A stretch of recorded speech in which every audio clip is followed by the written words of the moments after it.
Good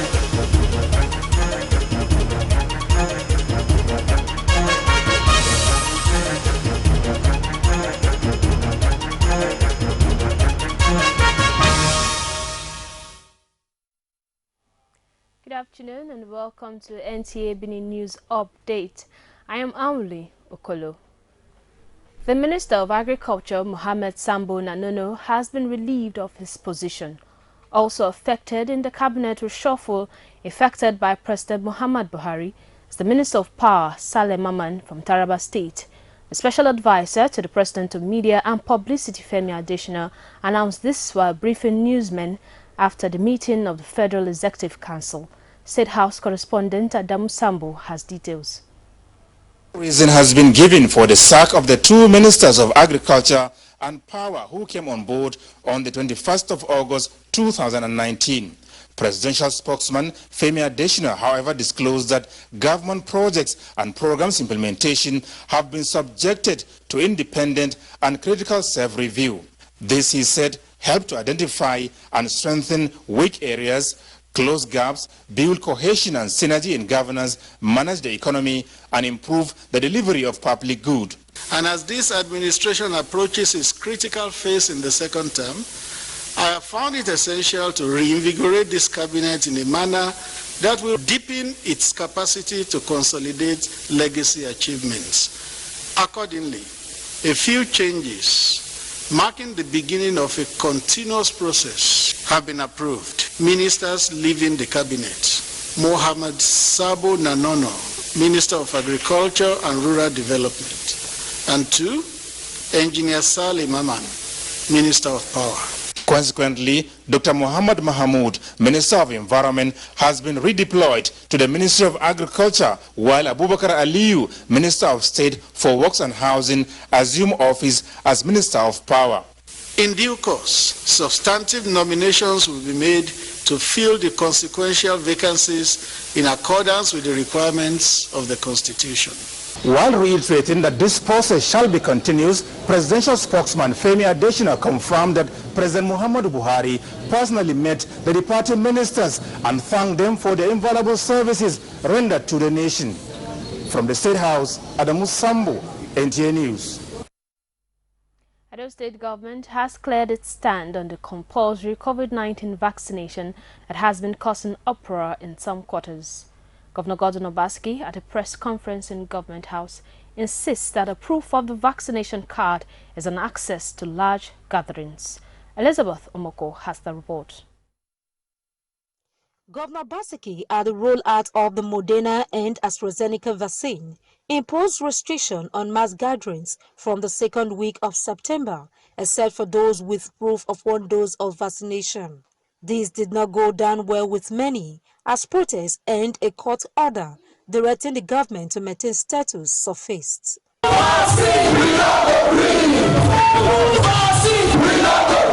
Here at the press briefing, the governor corrects the misconception about the directive. He gives statistics of COVID-19 cases in the states. He says vaccination is not compulsory, but a vaccination card stands as access to any public gathering. Our directive on vaccination in Edo State stands.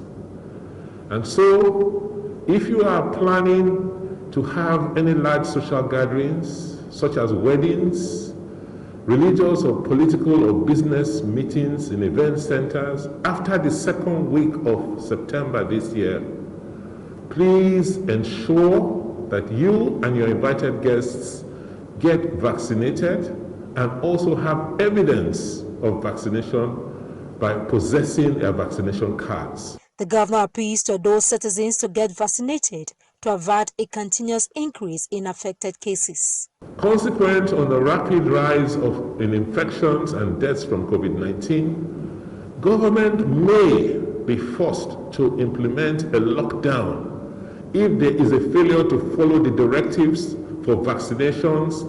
Governor Obaseki emphasized that government will commence intensive enforcement on the use of non-pharmaceutical interventions to curb the current spike in COVID-19 infections and deaths. In Benin, Elizabeth Omoko, NTA News. Earlier, the Edo State government announced the latest restriction orders as regards COVID-19 management, and they are to take effect this September. Now, some residents of Benin have attributed the level of resistance by some people in taking the mandatory COVID-19 vaccine to loss of confidence in the government at all levels. Eugenia Ndubisi completes the report. The announcement also entails mandatory COVID-19 vaccination in the state. The directive also says only those who have at least one jab of the vaccine will have access to any gathering. This directive did not go down well with many who say it is an infringement on their fundamental human rights. People have lost confidence in government over the years, and so anything government try to, any policy government tries to promote, it is also always viewed, understand, as an upfront in the people's right, and so people will begin to resist. We want joy reassurance that what we are taking will protect us, and the particular one we are taking, they should, let us know. There should be more, enlightenment. It is good to take when you want to take. When you say no, they your mind by force. If you by force people like that, they may take out another thing. So they don't know what the vaccine won't do for their body. Others who see the mandatory COVID-19 vaccination as a welcome development want the government to enlighten the citizens more. The environment and the society can be free of COVID.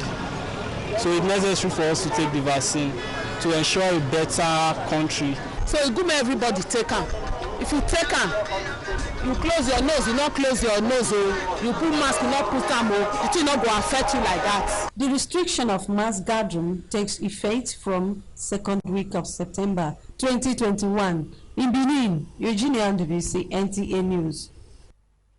Nigerians in Benin are urged to avail themselves of the opportunity of the ongoing vaccination against COVID-19, especially the Delta variant causing death in carriers of the virus.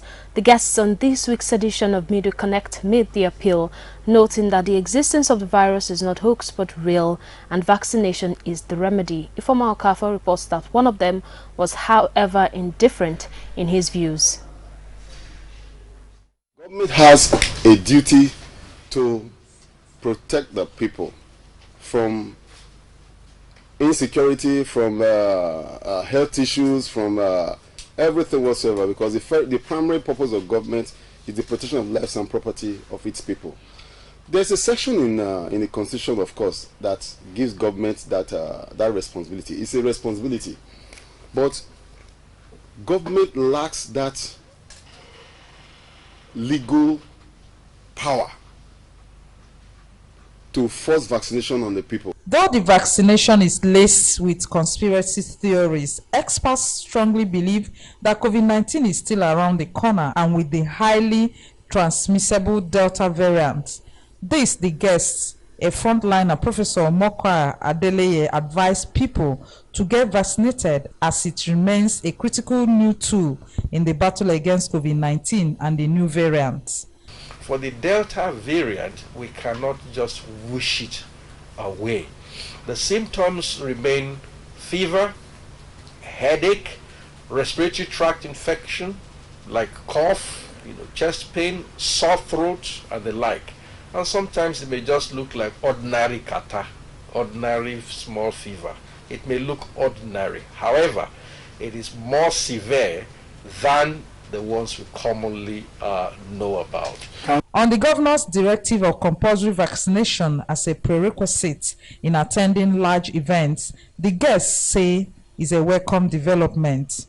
What is important for mankind is that whatever you know, apply that knowledge to the point that you know. And that's the reason why at a political level, the governor responsibly persuades, encourages, and does all he can to get people to be vaccinated. Let me correct this. I'm not an official of the government, but what I know is this. At no time did the governor say that there will be it's compulsory vaccination for 100% of people, and if you are not vaccinated, then it's an offense. we must be careful about that. The safety measures are said to be geared towards mitigating the spike in the number of cases. In Benin, Ifeoma Okafor, NTA News. Edo continues to record new cases of COVID-19. In the latest figure released by the Nigeria Center for Disease Control on September 1, 2021, 582 new confirmed cases and 11 deaths recorded in 16 states. Though Lagos leads with 175, Rivers 124, Edo recorded 60 new cases. Others are Delta with 57, Akwa Ibom 44, Anambra 25, Bayelsa 22, Gombe 19, while Ekiti and FCT recorded 12 cases each. Kaduna recorded 11, Kano 6, Benue and Plateau 5 cases each, Ogun 3 and Jigawa 2 new cases. Till date, 193,013 cases have been confirmed in Nigeria, 179,000 patients have been discharged, and 2,480 deaths have been recorded. It's time for a break. Please stay tuned.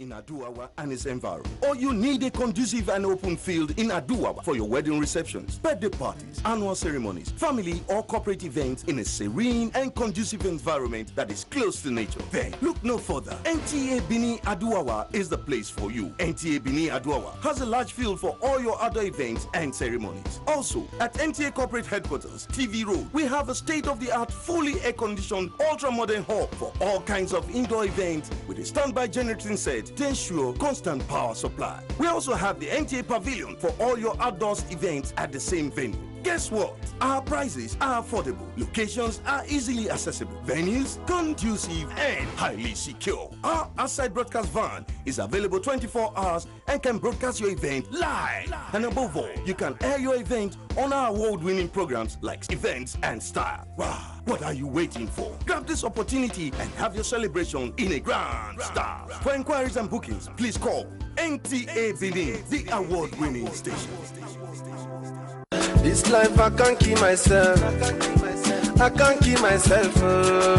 I can't keep myself. Allow me to flex. Hello there.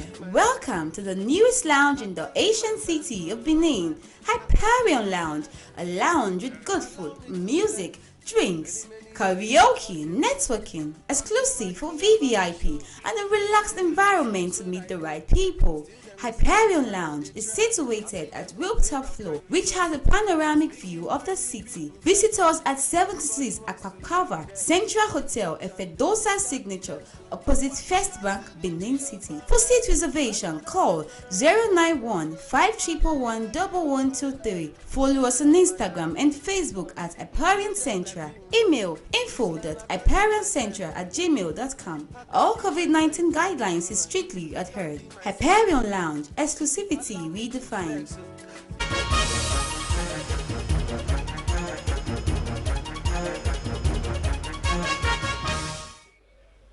You're welcome back. Information and Culture Minister Lai Mohammed has called on Nigerians from all strata to eschew the deliberate heating of the policy and escalation of sensitive national issues to their advantage just to achieve meager political mileage. The minister was addressing newsmen in Praia, Cape Verde Island. Anthony Forson completes the report. Has proceeded by this kind of reckless, mindless rhetorics. The broadcast media space recently has been inundated with what the Information and Culture Minister described as incendiary broadcasts that are capable to throw the country into a war. And they don't care. They've forgotten that it was only one single radio station in Rwanda and one extremist magazine that set the stage for the genocide that killed over 300,000 people in Rwanda in 1984. Lai Mohammed is in Cape Verde to attend the 64th UNWTO Commission for Africa meeting. In Cape Verde, Anthony Forson, NTA News.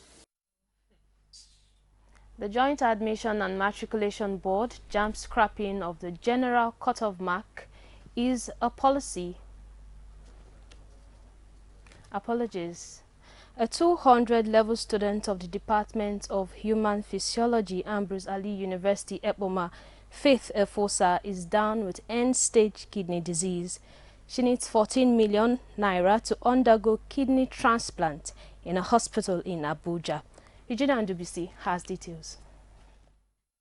Faith Efosa is a 17-year-old girl who was diagnosed with kidney disease in 2020. She is currently undergoing treatment at the University of Benin Teaching Hospital, Ubowo. Faith is soliciting financial assistance from Edo State government, non-governmental organizations, religious bodies, and good-spirited Nigerians to help her foot the bills for the transplant. I want to ask for help from Nigerians. I was diagnosed last year of chronic kidney disease stage 5. And my parents now, they don't have any money again. They have been taking of me. We have been begging money around. Please, I want to ask for help. It's 23,000 for dialysis every 2 times a week. We called Abuja. They said we need 14 million. Or if we don't have a donor, but if we have a donor, we should be holding up to 9.1 million. We don't have a donor, but we just pray that God finds someone for us. Her mother says life has never been the same with the family since her daughter was diagnosed with the disease last year. She came home from COVID-19 last year, March. We now saw that she was now very sick. We took her to UBTH. They diagnosed her that she has a kidney problem, and they told her that the 2 kidney has been affected. I'm begging. I'm the mother, please. I live at Ugbo number 14, Catholic Street. Please, fellow Nigeria, I'm begging. Please, you push come and help me. Please, it's not easy with me at all. Even recently, the father has an accident. He broke his lap because of running up and down to give us money. If I don't dialyze her, she will not be okay like this. Please, Nigerians, I'm begging. Christians, please help us. Her medical report from UBTH indicates that Faith Efosa needs an urgent kidney transplant for her to live.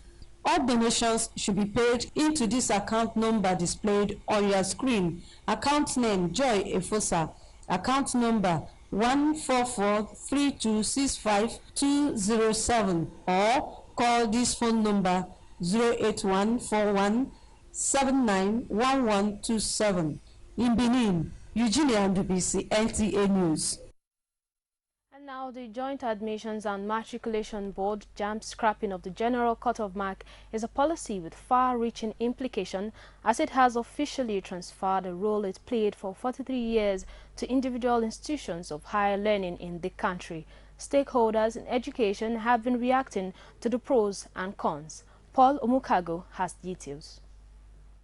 JAMB has been a major key player for admissions into universities through the selection examination it conducts annually since 1978. This it does by releasing results and a benchmark for admission, also known as cut-off mark, for candidates who sit for the examinations into all tertiary institutions under its fold. However, the decision to scrap the general cut-off mark and allow individual universities, polytechnics, and colleges of education to choose their own cut-off mark, stakeholders say, is not in any way to lower the standard, as many institutions are still holding on to already existing admission benchmarks. The issue of students not doing well should not prevent them from being admitted.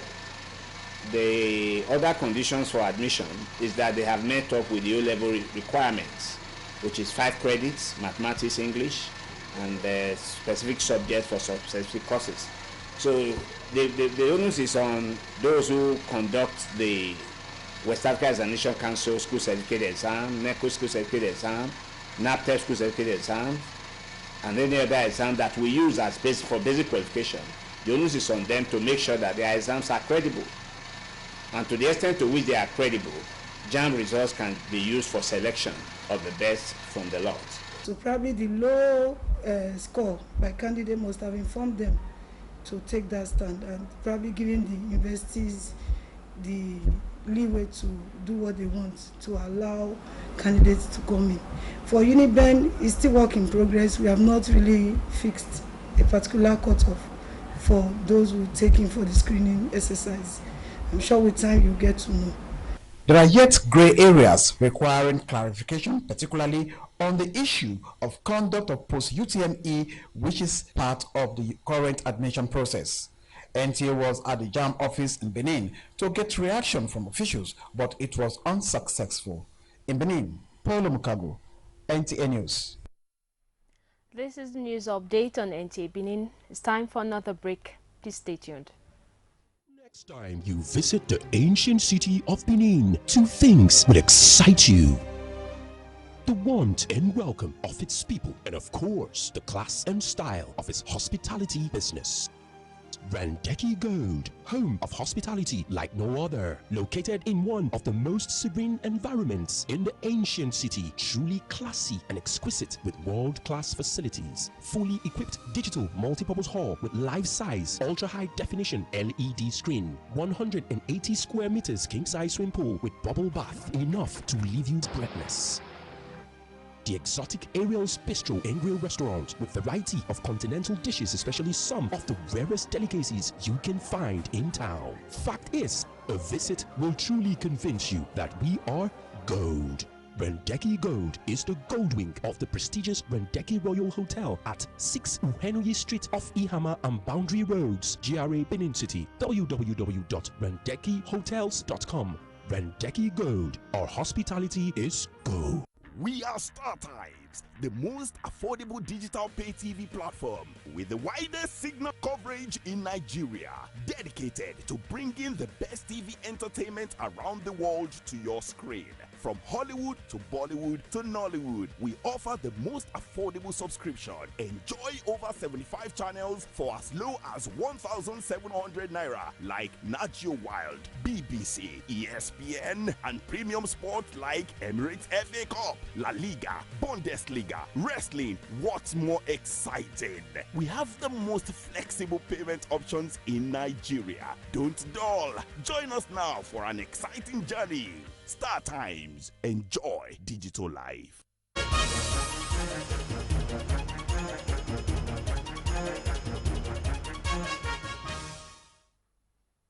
You're welcome back.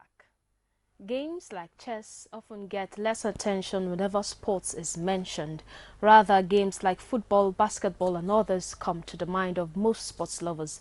To promote the game and its benefits, even though today is not International Chess Day, NTA engaged some citizens who share their opinions on the need for government, groups and individuals to look at the unique game of chess to see how it helps break down barriers simply by two people sitting down to play.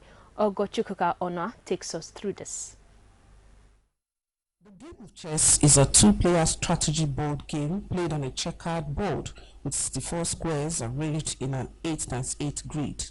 Each player begins with 16 pieces, 1 king, 1 queen, 2 rooks, 2 knights, 2 bishops and 8 pawns.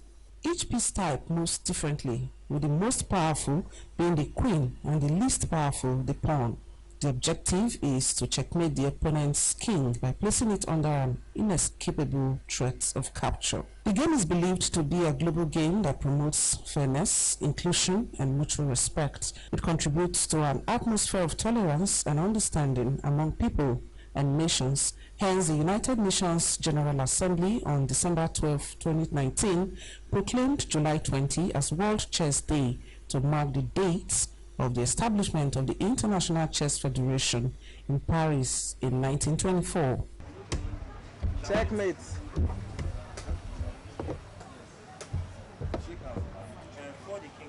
Chess broadens minds and it makes you not to forget things on time, and it gives your brain sharp memory so that you will not be able to forget anything that is happening. The game of chess is a game that is very, very interesting, you know.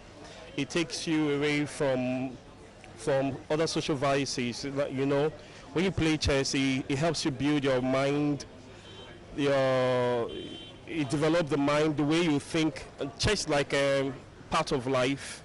Aside playing, while you're playing chess, you can this way make money from playing chess as well. Not just playing the game, but as well make money while playing it. I like the game because the game needs your brain to think about, and if you don't think about, you can fail.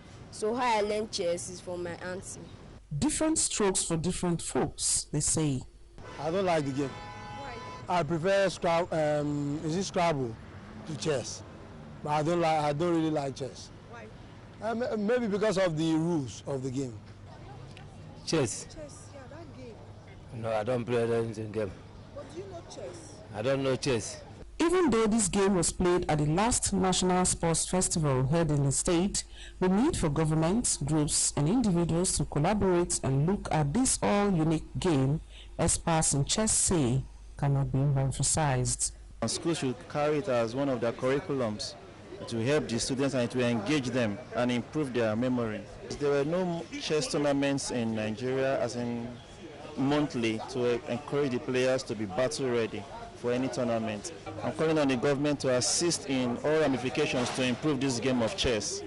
Chess game should be introduced into the, I know they have this physical health education we used to do then back in secondary school, where they include all these games and their rules and all of that. So having a knowledge of it right from school and then being allowed to practice will also help in the development of the game. It is a hope that those concerned are taking notes for the overall growth of the country. In Benin, Ogochkuka Ona, NTA News. Let's now join Kene Emma-Bodike for more sports stories.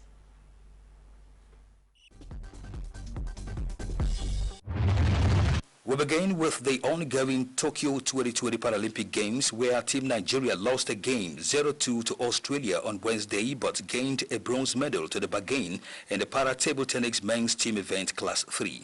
This brings their total games haul to 7 medals, including 3 gold, 1 silver and 3 bronze.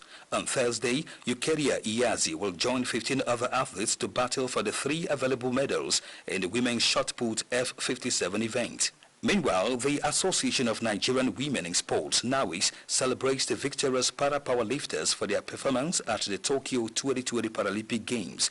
Recall that Oluwafemi Ayo Folashade won gold medal after lifting 152 kg, while Bose Omotayo's opening lift of 133 kg in the minus 79 kg class was good enough for gold medal. Loveline Obiji also took silver medal with a lift of 147 kg in the plus 86 kg class.